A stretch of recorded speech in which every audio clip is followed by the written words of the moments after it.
An unattended death can leave an odor that lasts for days, weeks, or even months, especially when the person isn't found quickly and contamination has soaked into porous materials.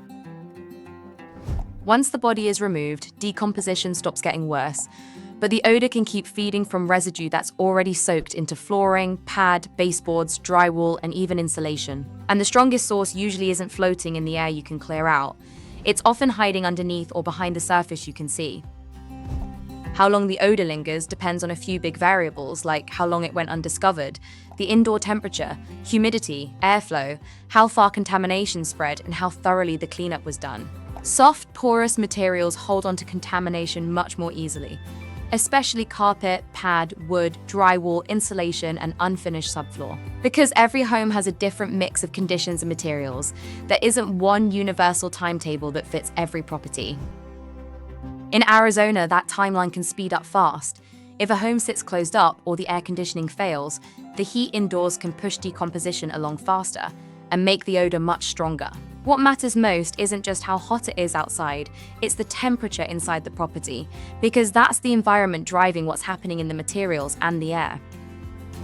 You can get a short break by airing the place out, wiping surfaces, or spraying fragrance, but that only masks what's noticeable right now if the source is still there. And when contamination has soaked into carpet pad, tack strips, subfloor, baseboards, or even nearby drywall, changing only the top layer can leave the real odor trapped underneath.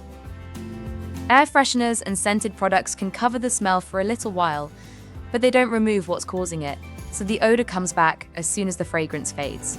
Bleach isn't a fix once contamination has soaked into absorbent material, because it can't pull that contamination back out of carpet pad, subfloor, drywall, or insulation. Even ozone and other deodorizing machines only help when they're part of a controlled professional process. They don't replace removing the source, then cleaning and disinfecting what's affected. A real remediation job follows a clear sequence. It starts with assessment and containment, then source material removal, detailed cleaning, disinfection, odor remediation, and a final evaluation to confirm the space has been properly addressed. Disinfectants are not sprayed everywhere by default. Professionals use EPA-registered products only on surfaces the label allows, and they follow the listed dwell time, dilution, and application directions exactly.